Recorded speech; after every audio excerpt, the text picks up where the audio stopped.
Hi, welcome to Being the Woman podcast. If you listened to the last episode, thank you. If you didn't listen, if you did not listen, please just go listen, like, share, and subscribe. Welcome to another inspiring episode of the Being the Woman podcast. Here, I say it's a space for healing. We talk to women, their struggles, their challenges, and their wins. Trust me, you're going to learn something new. Yeah. I am Queen Chima. Welcome.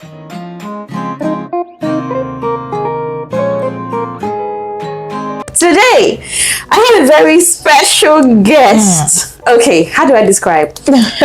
She's everything beautiful. She's strong-willed. She has this persevering spirit. She's a fighter, and even if through the challenging times, she just stands strong. You wouldn't even know that this girl is Gen Z. Rona Agbara. Oh wow! Drums rolling. Gen Z, I told you. All right. Rona, how are you doing? I'm good. How are you doing? Really? Well, Really? How am I doing? I'm just hanging in there. Okay. I'm good. There's light at the end of the tunnel, right? Okay. I don't know who put the light at the end of the tunnel though, but I must get to see that light. So I'm trusting the process and doing good for myself. Trusting the process is not an easy thing. It is not. When people talk a lot about the process, you want to also highlight what happens in that process. Sometimes you don't even know some of them. Right? Yeah, because you cannot fathom what's going to happen tomorrow. Exactly. While we always wish for the best, it's like certain things just come to us and we have to just pull through them. Yeah, a lot of things happens in that process that you did not expect or you're not expecting. And sometimes you're wondering, is this part of the process or have I moved from the process to another thing? Yeah. Well, and then you get over it and you get past it and you realize, oh, okay, I think that was the plot twist. Yeah, and you keep going. Absolutely. Keep going. I think that's the thing. So today we're going to be talking about surviving as a woman with a single parent. Now, if you're watching this video, you probably have your mother with you and your dad has passed, whether separation or death. Yeah. Or you have your father and I said the first one I said your mother and your father's passed or they're separated. Divorced. Or you have your mother and your father's passed, they're separated or divorced. The truth is, it's always not the same. Yeah, can never be the same. Yeah. Can you talk about, so Rona's mom passed. Yeah. But before she passed, there was a separation. Yeah, there was a separation before the passing. So it's just been like, I've always been a single parent. Yeah. Whether by separation or by death, it has always been a thing with me. And it's part of the process, I think. Although I do not really understand everything, but right now I'm just trusting the process. I grew up with my mom. Okay, my mom and dad separated while I was 2. So I stayed with my mom from 2 till I was 9, and then my dad took me from her from 9 till now. And whilst living with my dad, my mom passed in the process. I would say that growing up with a single parent affected me in ways that still affects me though. But I think I've come to terms with it and I do not let it get the best of me on the days where it's so overwhelming. Yeah. So growing up with a single parent affected me in ways, I would say in my emotions, in my relationship with people. Okay. I think with my emotions, it built certain emotions in me that I couldn't handle because I had to deal with not having a mother's love at the time it was most important. Yeah, I had other people raise me, but the mother is the mother. If it's not the mother, I had to deal with the issues of detachment. I was trying to fill in the void with someone, but it wasn't working. And that built animosity in me. That built certain kind of anger. When I see people with their moms, I get angry. I feel like, why should you have this when I do not have it? And when people talk about a complete family, mom and dad, I feel this animosity that you're trying to show off or you're trying to use it against me, you're trying to rub it on me. And you might not even know that that is my situation. But when you talk about it, I start feeling like, why's this person doing this? And it also builds this sadness in me that there are days I just stay alone and cry, and I'm like, why can't I have this thing that other people have? But over time, I learned to control those emotions, which, trust me, it wasn't easy. I don't even think I've gained mastery of it completely, but I think to an extent I have been able to gather myself and, keep myself in check. So all of these emotions in a way now led me to having a bond with my father that I didn't think I would have. I think I consider my dad as my mom, my dad, that one is everything, please. Yeah. I got so close to him that with time I started seeing as, the place that a mother is not there to feel, my dad is there feeling it. I remember as a teenager, there are things where they'll tell you, this is happening to you because of puberty, you should go tell your mom. I see myself telling my dad. There are times where I have, as a growing girl, you have crushes on boys. I see myself telling my dad. So, although it was an imbalance, but it later on became a balance for me. But then someone will just be watching this and say, we're grateful for your father because he was fit enough to take those places. There are some fathers who would do their best. Trust me, it was their best. You would find it so difficult as a girl who's growing to tell him that I just saw my period. What am I going to do if you did not know? Or I think I like this guy. What am I going to do? So they did not create that very safe environment for you. But let's talk about that animosity you mentioned, because for me, my dad passed when I was I think 15. I was grown, but I had younger siblings who were pretty much young. But then I think my dad passed at the stage where I was evolving, and he had to be there, but he wasn't. He left. Whilst I would say my mom did great, I started getting to the point where I'd want my father to fight for me. That feeling. I wanted that soldier around me. This is my dad. He would protect me. I wanted to feel protected. There were times where it felt like the world was chasing me. Not literally. So having a father gives that protection, but he wasn't there. So, and I can begin to recount what that was, and the times I would just cry and why did this man go? So when you talk about animosity, those moments where some people talk about their mom, I mean, that soothing feeling that a mother's presence bring. It's like a home. A mother, you know how she guards her own. She looks out for her own. She knows when you're sick. She knows when you're running temperature. And there's a feel to where they'll say, a mother's embrace. Now, this is no shade to, I was also raised by a mother, not directly my mother, but she did her best. Kudos to her, I appreciate her. But what they say, blood and that bond cannot really be, I don't know the word for it. There are days where I just want that warmth. I just want that feel of, this is my mother's breast, my head on it. I'm not sure I ever had that feeling growing up as a teenager. I never had it. But that was just, I kept it to myself most of the time. But it was a thing in my heart that was burning. It was a pain, and it developed to animosity for other people. When some of my friends talk about, there was an experience that happened. I think I was in school, and the mother came to see the daughter and paid their fees and did some stuff. And when she was about to leave, mommy, and she hugged her. I looked and I was angry.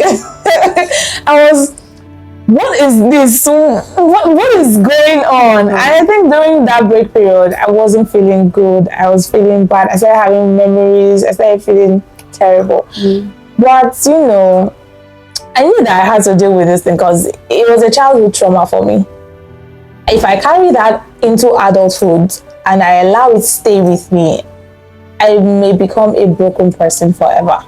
So I knew that I had to deal with it. Still dealing with it though, but I am not as it's not as severe as it was while I was growing up as a teenager into adulthood. You know, I noticed. So I met Rona last year, 2024. When I got into August, true. And somehow we just bonded. July, August, So there's this thing, I just bond with a lot of women. I mean, maybe women who have similar experiences that I have also. My mom used to give me food stuff. I remember that one. So this particular day, I told Rona that my mom bought me food stuff. See, I was showing her everything, and then she was looking at them. And because I'm a very smart woman and also very present and observant, I noticed that there was a problem. But I didn't mention to you. I told you later. So when you left, I was thinking, why did she react that way? And I don't know if I'd asked you about your mom then. I think we just had surface conversation. So I had to relate it to, okay, her mom isn't there to buy her food stuff too. She just came into the city. She's a core member. She needed that support too. And you know, I cried when I got home that day. And you know, I told you that I went home, I laid on my bed and tears just started falling from my eyes. I was so sad. I was so sad. I wasn't really angry at you for showing me those things, but I also felt, why she show me these things? Like, why? And I went into my house and I just felt this. Will I ever be able to deal with this? Will I ever get used to this pain, or it's a void that I'll have to live with for the rest of my life? But I cried and I consoled myself and I just kept moving. Then we now had the conversation. So that's it. I was broken for that period because I imagined myself. I just imagined that I would never be able to have this conversation of, oh, my mother, like my real mother did this. And you know, sometimes the father tries to fill the role, but there are things that the father cannot really. There are places he cannot really feel. Absolutely. So. You know, we're going to talk about how you intentionally coped, right? Because when God created the family, He created them complete, father, mother. I mean, for people who want to intentionally raise children on their own, say, I want to be a single parent. I think I saw someone asking me questions around, what if I don't want to get married? And I just want to get a woman pregnant? And then I said to him that, see, it's always never the same. I understand that you probably have your fears of marriage, but you need to think about that child. Exactly. That child deserves to be in a space of completeness, and that's what I told him, to grow up in that home, wholeness.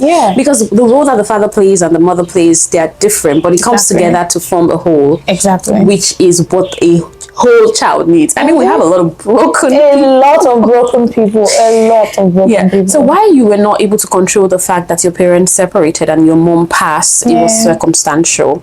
You had to deal with the result of it, and that's staying with a single dad. As amazing as your father is. Thank you so much, Mr. Abara, for being a wonderful father. We love you. We love you, Daddy. But at the same time, I want to know how you were able to, those times that you would cry, those times you see those pictures of people and their mom, and how you were able to get out of it, snap out of it. I think one of the things that helped me was I tell myself that after crying, I come to a realization that no matter how much you cry about this thing, it's not going to change. So why don't you focus on what is present and make the best out of it? Because there are times where I cry and I become angry at my dad, and I start feeling like I want to put the blame on someone. I feel like, who's to blame for this happening? Am I to blame? Is my father to blame? Is my mom? Why did they separate at the time they did? Why did life happen? I started looking for, is life at fault and everything? And then I came to a realization that looking for who to blame is not going to change the thing, girl. You just have to make use of what you have right now. And when I came to that realization, I decided that rather than wallow in the misery of this person is absent in my life, all the love that you were expecting, the love that I expected from this person that is no longer there, pour it on who is present and just make the best of that, because that person will not always be there.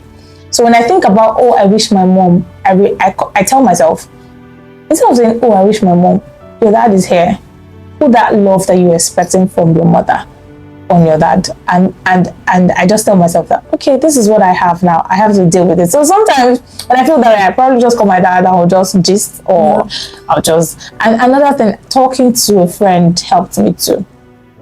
I know there are days I had to vent, and this is how I'm feeling, and tell the person this is how it is. You know, certain words comes to heal your soul. So those words they tell me words, they encourage me, those words just replays in my head, and it's like balm to my soul and soothes my soul, and I get comfort. And of course, prayers. Prayers is also very important. I mean, God understands every feeling you feel, you would ever feel, you have ever felt. So when I get so overwhelmed, I pray about it, and I just cry and tell God, this is what it is. And there's this comfort that comes from praying. Absolutely. You feel this relief. It's peace. That sense of just calm down. It's not as bad as you think it is, and just keep pushing. You know, there was something you said that really touched me. You know, you said pouring the love on the person you can't see now. You know, there are times I thought about my mom too. I mean, I feel the way I feel. How does she feel about her husband not being available, not being there to cuddle her at night? Days. I mean, my mom has a grandson, and I'm so happy for him because I think he's about 5 or 6. Excel. She's always close to him. Like before he sleeps, she'll go and, you know, he would go rather and cuddle her like granny, grandma, right? He never sleeps without cuddling my grandmom, and I just like it. I feel like my mom needed that. It's not the same. I mean, her husband. The love is, she's not, you can't compare. But I started thinking about my mom. How does she feel when she needs that warmth at night? How does she feel that no man for over a decade tell her I love you, or buy her something, my wife? So I realized that I should pour all the love on her, like you did to your dad. And so it love her and tell her that we're here for you, we're present. And there's something one of my friends said. He said that we must also understand that our parents will not be here forever. And we must show them all the love that we can show them whilst they are here. And you know, I know that there are also people that probably their single parents are not even in their lives at the time. If you know that there's a way you can reconcile, please do. If you know that there are ways you can reach out to them, please do.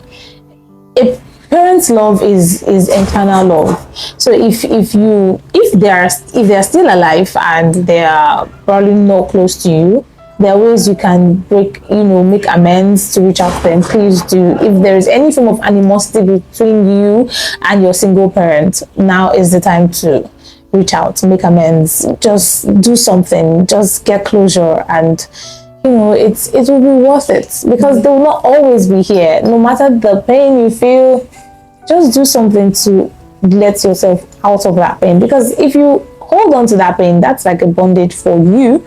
It's like putting yourself in a trap, in a cage. Just let yourself free by reaching out if there are issues between you and your single parent, and pour your love on them, so that if they leave or when they leave, you would not have this guilt of, oh, I didn't get to spend a lot of time when they were here. I did not value the time I had with them. So You know, someone said to me when his father passed, and his father's like a father to me, or was like a father to me, and I was preparing everything in the world to go see him. He had called me and said, "Queen, my daughter, how are you?" I said, "Daddy, I'm fine." He's like, "Okay." I said, "Daddy, I'll still come, right? I'll still come." I told him I'll still come. He said, "It's fine." And I was busy just trying to afford too much to go. Now this man wouldn't require anything from me. I wished I just picked up myself, paid my bus fare, and went to see him. You know the crazy thing, the next time I was really hearing about him, he had passed. Oh my goodness. I felt terrible. That period I was sick. No one told me because I was really sick. And I was asking, he went for surgery. I was asking him, how is daddy doing and all that. Everyone was like, he's fine and all. I didn't know he had passed. Oh goodness. I felt terrible. So when I called his son and I was crying on the phone, and I said to him, And I was supposed to go and see him. I told him I was coming. Yeah. He said, okay, I would not forget. Queen, my daughter, how are you doing? I said, Daddy, I'm fine. Daddy, I'm still going to come here. What was I planning? What was I doing? Just wanted to gather money and buy heaven and earth. Did I buy them? Oh. I didn't. So you know what the son said to me? The son said, Queen, one thing I'm grateful for is that I spoke with my dad almost every day. And he said for all the times we spoke, we had a good time. Oh my goodness. Because that's like what he's left with. These are the things you eventually be left with when your parents when they yeah, these are the things. Memories, create memories. I read a post that says, take that picture, make that video, capture the moments. These are things you would have to look at when they're no longer there. It's so sad that I do not even have a video of I and my mom or a picture, because at the time we were separated, I wasn't an adult. And at the time I felt like, okay, when I become an adult, I would go see her and bond with her, but life had other plans. So I only have pictures, like old school pictures of her on my phone, and sometimes I look at those pictures and I savor them, and I feel like, oh, okay, this is something I can still hold on to for closure. Well, I think I have a lot of videos with my dad. I intentionally do that because those moments are important. There are days where you have to go back, look at them and say, oh, I made this man laugh at this point, or I made this woman happy at this point. And so just make good memories if you have a single parent. So while you're thinking of making all the money in the world, oh, I need to buy her a car, I need to buy this wrapper, this clothes, and all, your mom will never chase you, your dad will never chase you out of the house. Exactly. So you come as you are. Mommy, I came back. She'll still serve you food, or they'll give you food. They'll give bread you you can rooms afford. I bought bread, stay, that's the only thing, no problem. and it will be comfortable for you, and you have that time with family, and they pray for you, and you go back to your hustle. Exactly. And even if your parents have everything in the world, and they are so wealthy, and you think they don't need all of that, they literally crave for those moments where family can be together. I mean, some families intentionally plan family moments, like no one misses it every year or every month 6 months or however yeah. they do it. That's a time for people to come and bond. But then if you have a single parent, like one of your parents passed, what's the support you're showing to the other person? As much as you're thinking of yourself, oh, my dad isn't here, no one to protect me, no one to stand up for me, how is your mom feeling? Oh, my mom isn't here, no one should to call me, no one should to ask me about when are you getting married, who's the guy in your life? But I mean, dads even do that now, right? But then how is your dad feeling, faring? Some people, children intentionally tell their dad, you know, we're getting your wife, right? We know that mom passed after some years, and we know that you don't want to, but we think you should get someone to be with you, because hey, we are humans, and staying alone can be terrible. And loneliness causes a lot of things that you don't even want to talk about. As an aged parent, companionship is very important. If you will not always be present, they should have company, either as a partner or a help in the house or a relative. Someone should just be with them so that they still feel this importance and the comfort and warmth of having people around them. So, but what are those things you were able to deal with because of the absence of your mom? I know you mentioned a number you talked about. I mean, how did it affect you, right? Especially your relationship with the opposite sex. Because I think that it affected me, the absence of my father, the way I looked at other men. So I think that for some time I was looking for my father in those men. I felt like I needed someone to come father me. And I'll tell you what I did to get out of that space, because I don't think anybody was supposed to father me. Right. I think how it affected my relationship with people was I was looking for a mother's love and warmth in people's moms, people's older sisters, people's older friends that are female. Probably even my male friends, their mothers. So if I have a male friend or a female friend and your mom doesn't receive me into your house, I just feel like that it replays in my head again that you don't have a mother. And then the thought of nobody would be your mother, nobody would love you like a mother, no one would care for you. comes again and again with my female friends. And if I come to your house and I see that your mom is so receiving and welcoming, I desperately want to bond with your mother. I remember I had a relationship where the mother was so accommodating and welcoming. At a point, I started feeling like this one, and she's even from my tribe. I started feeling like this woman could just be my mother. I had a bond with her that I wanted more. So it left me craving for that mother's love, warmth, attention, care in other people's moms. Wow. Yeah. I don't think it's even bad. Well, I mean, but it then, could lead to desperation. Okay. Where you just want this woman to accept you. You just want every mother. And if there was a case where there was not an acceptance, it would break exactly. You feel rejected. You start feeling abandoned. You start feeling, oh, nobody wants you. And it's a lot of crazy feeling. Yeah. You do not really get over the feeling of that loss. You just learn to live with it. To live with it. Absolutely. Because till date, there are still days I have mental breakdowns because of this mother absence thing. Yeah. And there's still days where I thought I've healed from this thing now. I thought I was over this. Why am I still crying and wallowing in this?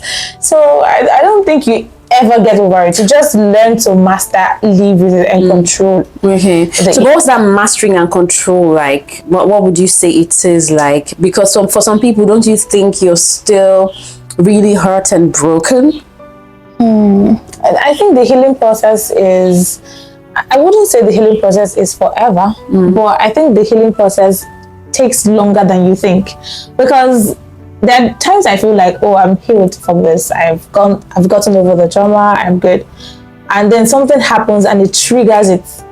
And I thought I was over this. So the healing process is something that you just have to be patient with yourself.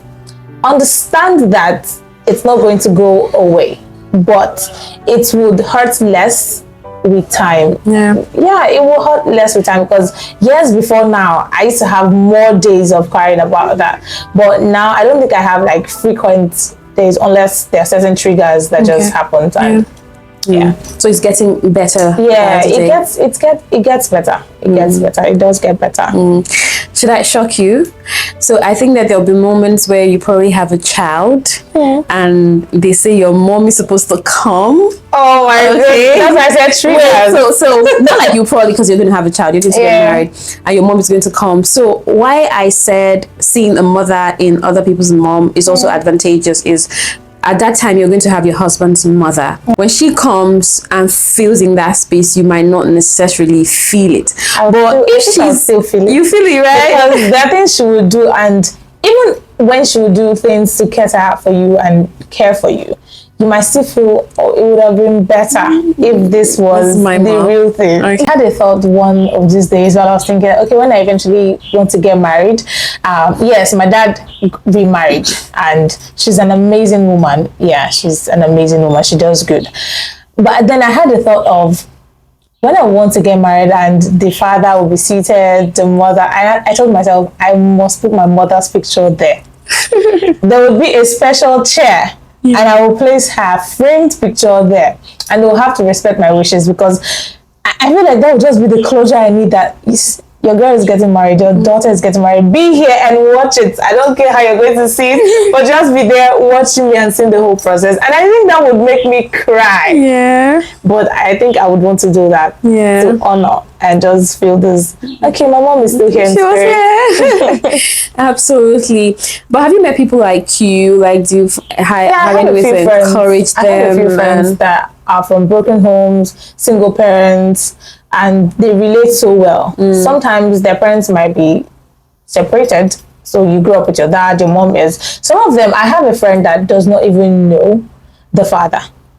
She grew up with the mother, till date still doesn't know the father. The void is always there, and sometimes she feels like she said it would have been better if she knew him and he passed. She would know, okay, this is my father and he's no longer there, than not knowing his identity or who he is. Sometimes when we talk, I try to encourage her and make her just calm down, girl. Yeah. You're not alone in this. We are many. You're not alone. Don't worry about it. Don't think about it too much. Like, sometimes we share scriptures. Sometimes we pray together. Sometimes we just do things to get our minds off it. and keep going that way. Yeah. There are a lot of people out there with this situation. Yeah, absolutely. And I think more will still join as this is a very solemn conversation. I mean, more will still join, but the most important thing is, I mean, taking anything out of this discourse is what you have now, cherish it. Cherish it. They might be complete. I mean, your mom and dad, and you're postponing fun moments.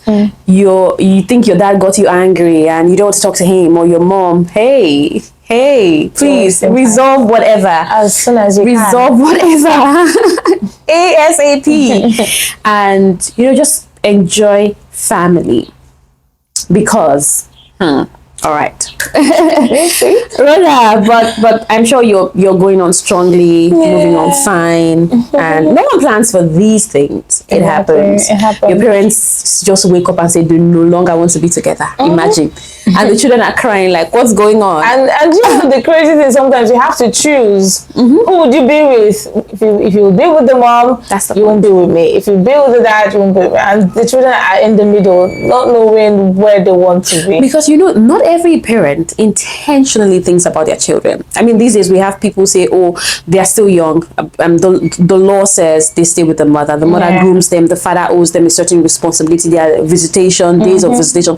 The children don't really maybe know that they are separated. Sometimes they even hide it from them until a particular age. But there are families where from the start, it's you see it.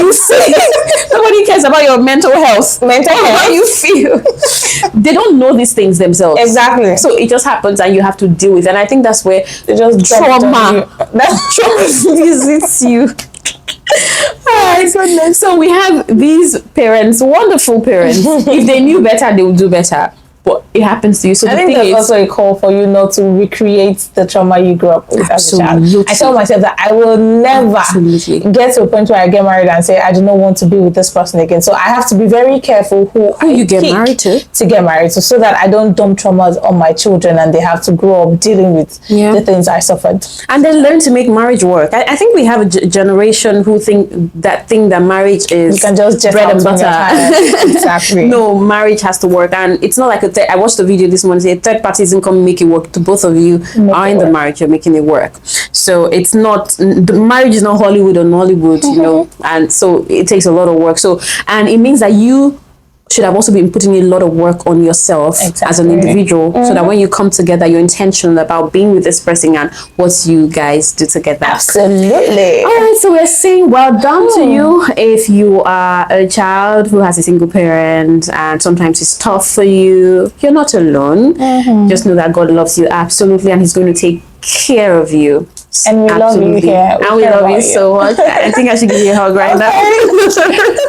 Thank you so much for coming on the podcast, Rona. This was really beautiful. Amazing. So this is the point where I say subscribe to this channel, like and share this video. It's been the Woman Podcast, and I am Queen Chima. Thank you once again, Rona. Thank you so much, Queen. I feel like we want to go cry. We have tissues now. It will be good. All right, take care of yourself and see you on the next episode. Bye.